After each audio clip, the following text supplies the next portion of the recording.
ആത്മോപദേശ ശതകം audio book തുടരുന്നു. ശക്തിസ്വരൂപം.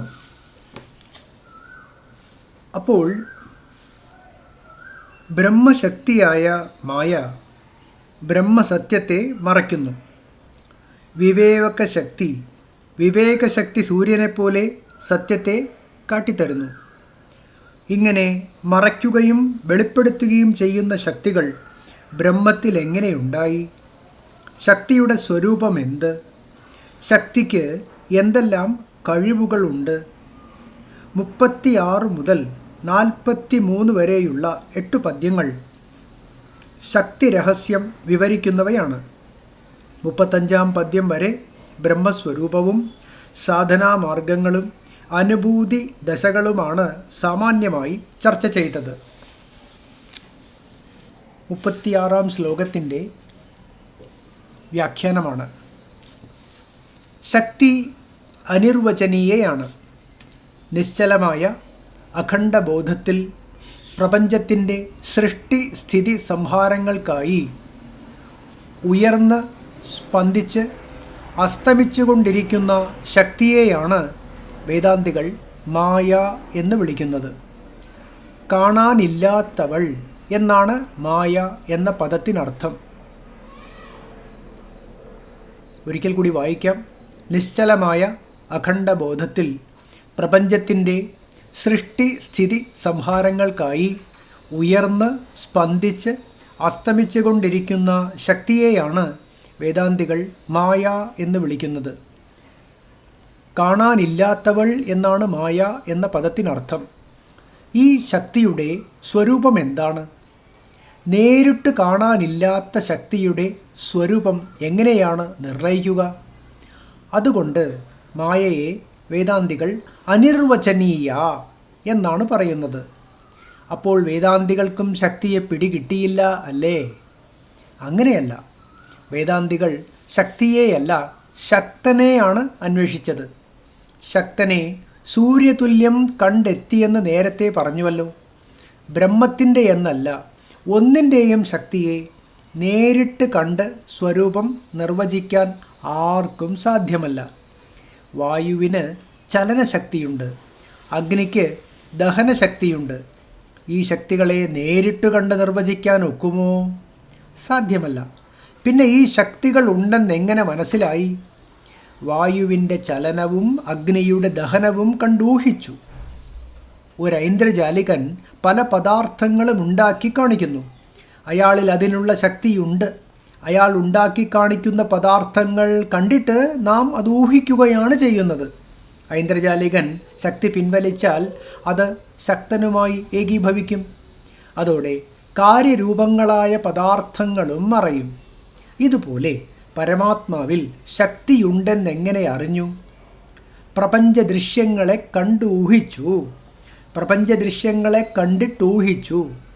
ഐന്ദ്രജാലികൻ്റെ ശക്തി സ്പന്ദിച്ച് ആവിർഭവിക്കുമ്പോൾ ഓരോ പദാർത്ഥങ്ങളായി രൂപപ്പെടുന്നതുപോലെ ബ്രഹ്മശക്തിയായ മായ സ്പന്ദിച്ച് ആവിർഭവിച്ചപ്പോൾ പ്രപഞ്ചദൃശ്യങ്ങൾ ഒന്നൊന്നായി രൂപം കൊണ്ടു.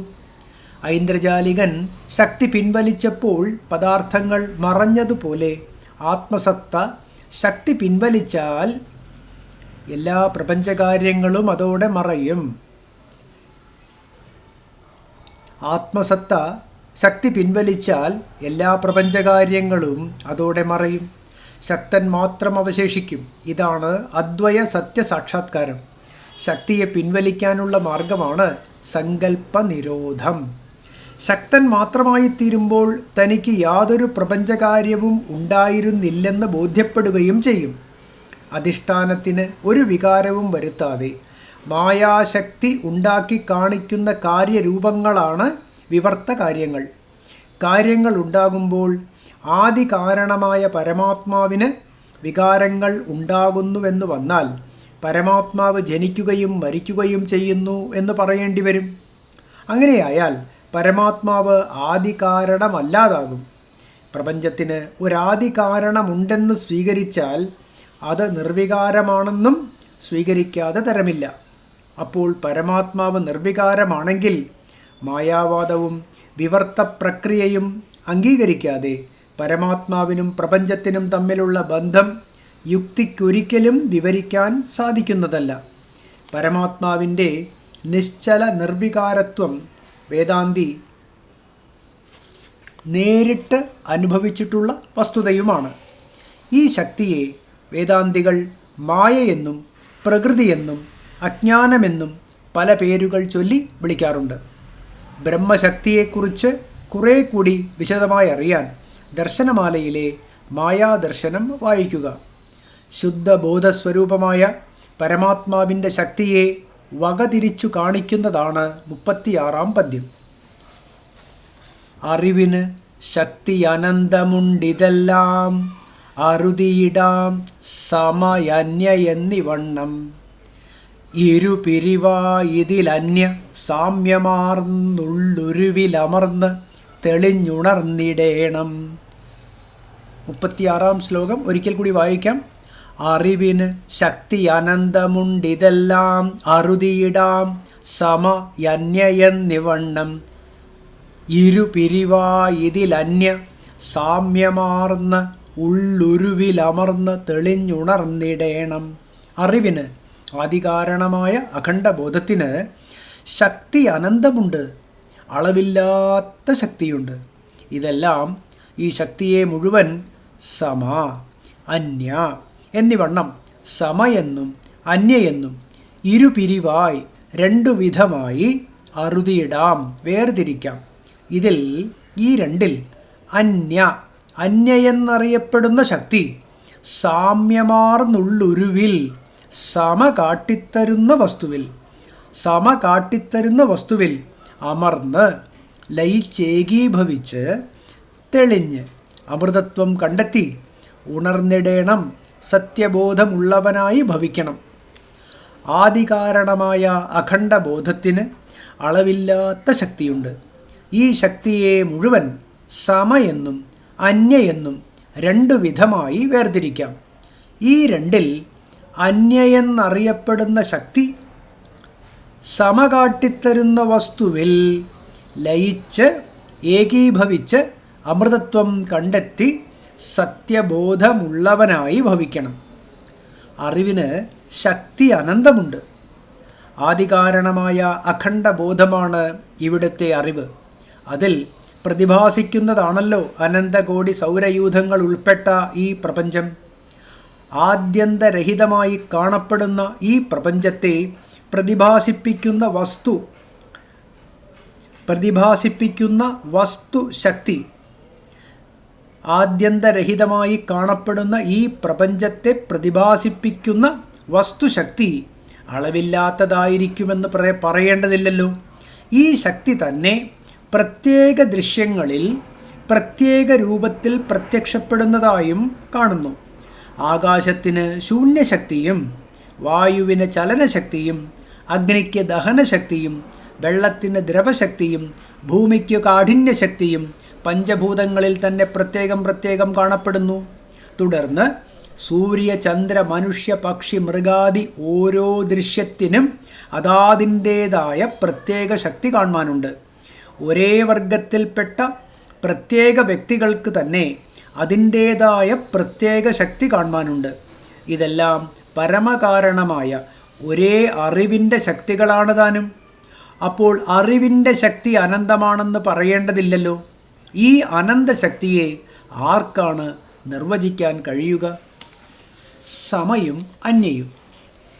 അറിവ് അനന്തശക്തിയോട് കൂടിയതാണ്. എങ്കിലും അതിനെയെല്ലാം കൂടി നമുക്ക് സമയെന്നും അന്യയെന്നും രണ്ടായി പകുത്തു നിർത്താം. സർവത്ര സമമായി നിൽക്കുന്ന അദ്വയ വസ്തുവിനെ കാണിച്ചു തരുന്ന ശക്തിയാണ് സമ. വസ്തുവിനെ പലതാക്കി കാണിക്കുന്ന ശക്തിയാണ് അന്യ. അതുകൊണ്ട് ഇവയിൽ അന്യ സമതയാർന്ന സമയുടെ രൂപത്തിൽ ഏകീഭവിച്ച് തെളിഞ്ഞ് ഉണരേണ്ടതാണ്. സമയെന്നും അന്യയെന്നും അടുത്ത പദ്യങ്ങളിൽ ഗുരുദേവൻ തന്നെ വിശദമായി വിവരിക്കുന്നുണ്ട്. സമയ്ക്ക് പരാ എന്നും അന്യയ്ക്ക് അപരാ എന്നും പേരുകൾ നൽകി ഈ കൃതിയിൽ തന്നെ ഇതിനു മുൻപ് സൂചിപ്പിച്ചിട്ടുമുണ്ട്. വേദാന്തികൾ പൊതുവെ സമയെ വിദ്യയെന്നും അന്യയെ അവിദ്യയെന്നും വിളിക്കുന്നു. ഗീതയിൽ സമയെ ദൈവീ സമ്പത്തെന്നും അന്യയെ ആസുരീ സമ്പത്തെന്നും പേരിട്ടിരിക്കുന്നു. കഠോപനിഷത്ത് സമയെ ശ്രേയസ്സെന്നും അന്യയെ പ്രേയസ്സെന്നും കരുതുന്നു. ചുരുക്കത്തിൽ സമ ജീവികളെ ഏകവസ്തുവിനെക്കാട്ടി സത്യത്തോട് അടുപ്പിക്കുകയും അന്യ പലതു കാട്ടി സത്യത്തിൽ നിന്നും അകറ്റിക്കളയുകയും ചെയ്യുന്നു.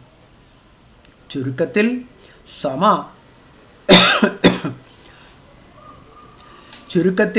സമ ജീവികളെ ഏകവസ്തുവിനെക്കാട്ടി സത്യത്തോട് അടുപ്പിക്കുകയും അന്യ പലതു കാട്ടി സത്യത്തിൽ നിന്നും അകറ്റിക്കളയുകയും ചെയ്യുന്നു എന്നാണ് പേരുകളൊക്കെ സൂചിപ്പിക്കുന്നത്. സമപ്രകാശവും അന്യ ഇരുട്ടുമാണെന്നർത്ഥം. സമപ്രകാശവും അന്യ ഇരുട്ടുമാണെന്നർത്ഥം. മനുഷ്യജീവിതം സ്വീകരിക്കുന്ന ഒരു വ്യക്തിയുടെ മുൻപിൽ ഈ രണ്ടു ശക്തികളും വന്നെത്തുന്നു. ഒരാൾക്ക് ഇവയിൽ ഒന്നിനെ അംഗീകരിക്കാവുന്നതാണ്. ജീവിത ലക്ഷ്യം ആത്മസാക്ഷാത്കാരമായി കരുതുന്നയാൾ അന്യയെ തള്ളി സമയെ അംഗീകരിക്കേണ്ടതാണ്. സംസാര കാരണമായ അന്യയെ അദ്വയ വസ്തുബോധം കൊണ്ട് മാത്രമേ കീഴടക്കാൻ പറ്റൂ. സത്യം കാണാൻ കൊതിക്കുന്ന ധീരൻ അത് ചെയ്യണം എന്നാണ് ഇനി വെളിപ്പെടുത്തുന്നത്. Audio book തുടരുന്നതാണ്.